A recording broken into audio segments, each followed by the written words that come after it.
안녕하세요. 풋볼 포레스트입니다. 바이에른 뮌헨의 김혜재 선수가 최근 부상 문제로 인해 거의 3개월가량 전력에서 이탈하면서 팀 내 주전 경쟁에서 밀려버렸고,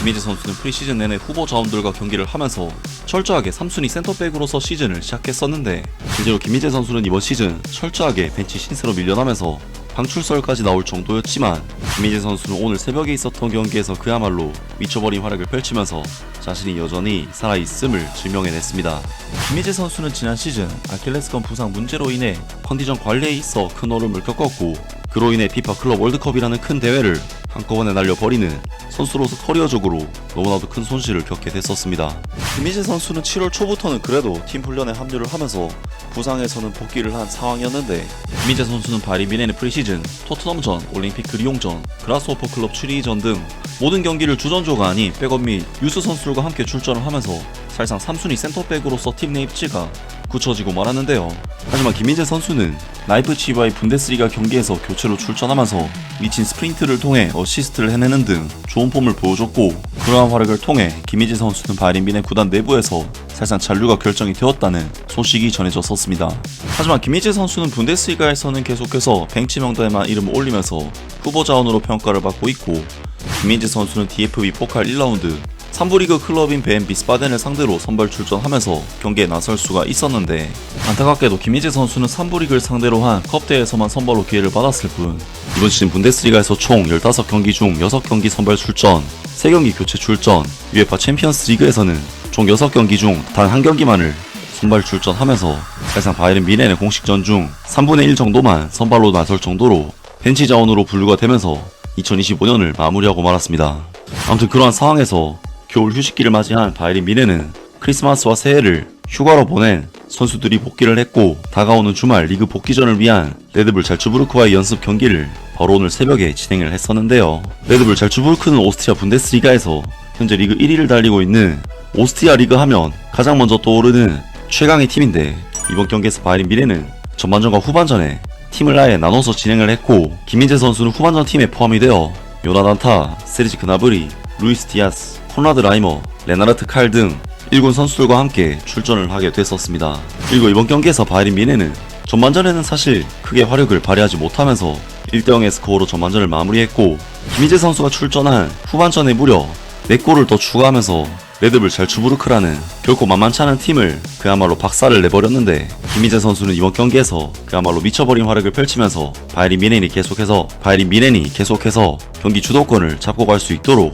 좋은 활약을 했는데요. 이번 경기는 정말 김희재 선수 특유의 장점이 살아난 경기였고, 김희재 선수의 특징을 살펴볼 수 있는 경기였는데, 일단 이번 경기 스코어가 5대0, 즉 레드불 잘츠부르크의 무득점 경기로 끝나긴 했지만, 실제로는 레드불 잘츠부르크가 팀 단위의 전방위적인 압박을 해오면서 바이에른 뮌헨에게 굉장히 도전적으로 덤벼왔기 때문에 사실 김희재 선수 같은 최후방 수비수에게는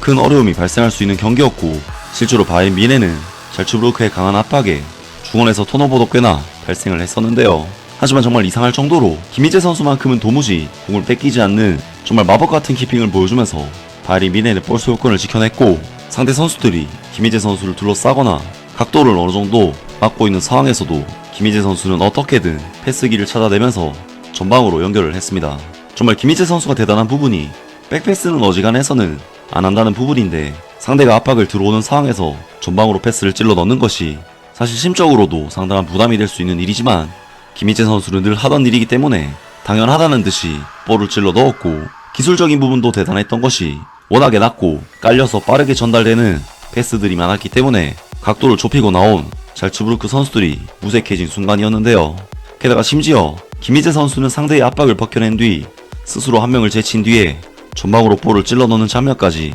만들 정도였는데, 김희재 선수의 이러한 플레이는 돌아서서 제끼면서 한 명, 그리고 전진 패스를 통해 사실상 상대팀 전체를 무력화시킨 장면이었고, 만약 동일한 상황에서 압박을 견디지 못해 백패스를 한 선수가 있다면 김희재 선수와는 동일한 상황에서 결과값이 극과 극이기 때문에 이러한 플레이는 정말 엄청난, 그리고 김희재 선수는 역시나 경합에서도 잘츠부르크 공격수들을 갖고 온다 싶을 정도로 압도적인 폼을 보여줬는데, 확실히 김희재 선수가 최근 벤치로 밀려난 이유 때문에 이적설이 나오고 있긴 하지만, 빅리그를 떠날 선수는 절대 아니라는 것을 확인할 수 있는 수준의 차이였고, 김희재 선수는 상대 공격수들과의 경합에서 거의 절대적인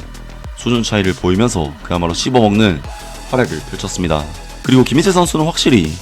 상대하는 선수들과의 수준 차이가 있다 보니 플레이에 여유가 생겨서 계속해서 공격에도 가담을 했는데, 확실히 수비적인 부담이 적어지다 보니 김희재 선수가 훨씬 더 자유로워진 느낌이었고, 오스트리아 리그 1위 팀인 레드불 잘츠부르크를 상대로 이 정도 여유를 부릴 수 있는 선수가 과연 아시아에 몇이나 있을지를 생각해보면 대단하다는 생각밖에는 안 드는 활약이며, 김희재 선수는 이번 경기에서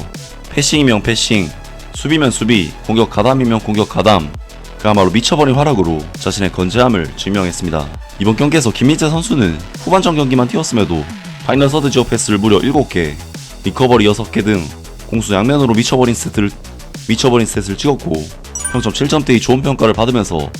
이번 경기를 마무리했는데요. 정말 김희재 선수는 경기에 나오기만 하면 좋은 폼을 보여주기 때문에 기회만 오면 충분히 잘할 수 있는 선수라는 생각이 항상 드는데, 독일 현지 매체에서는 최근 김희재 선수가 방출 명단에 올랐다는 식으로 폄하하는 소식을 냈었는데요. 김희재 매각 후보로 거론. 김희재의 사항은 다소 다르게 전개되고 있다. 이 한국 선수는 꽤 오랜 기간 동안 잠재적인 매각 후보로서 간주되어 왔다. 아직 장기 계약 상태이긴 하지만 구단 내부적으로는 적절한 이적 제안이 들어올 경우 김희재의 이적을 허용할 의향이 있음이 명확하다. 하지만 지금까지는 바이에른 뮌헨이 요구하는 이적료를 지불할 의향이 있는 구체적인 관심 구단은 나타나지 않은 상황이다. 다이 오파메카노의 재계약 여부와 김희재의 이적 가능성은 바이에른 뮌헨의 2026년 여름 이적 시장 전략에 결정적인 영향을 미칠 전망이다. 확실한 것은 바이에른 뮌헨은 이미 마크 게이와 루케바를 통해 다양한 시나리오를 탐색하고 있다는 점이다. 이런 흐름이 이어진다면 바이에른 뮌헨의 수비진은 2년 안에 완전히 새로운 모습이 될 수도 있다. 라면서 독일의 유력 매체인 TG에서 김희재 선수가 바이에른 뮌헨에서 매각 대상에 이름을 올린 선수라는 소식을 전했고, 확고한 오퍼가 없을 뿐 오퍼가 온다면 김희재 선수를 보내줄 의향이 있는 상황이라고 합니다. 확실히 김희재 선수는 시즌 초반이긴 하지만 거의 극단적으로 주전 경쟁에서 밀려나 있는 상황이기 때문에 월드컵을 앞둔 중요한 이번 시즌을 벤치 신세로 보낸다면 커리어에 있어 정말 치명적인 일이 될 수밖에 없고, 지금의 상황을 타개하기 위해서는 반드시 이적을 생각해야 하는 상황임에는 분명한데, 과연 김희재 선수의 미래가 어떻게 될지 새로운 소식이 나온다면 바로 전해드리도록 하겠습니다. 아무튼 이번 영상은 여기까지고요. 저는 다음 영상으로 바로 찾아뵙겠습니다.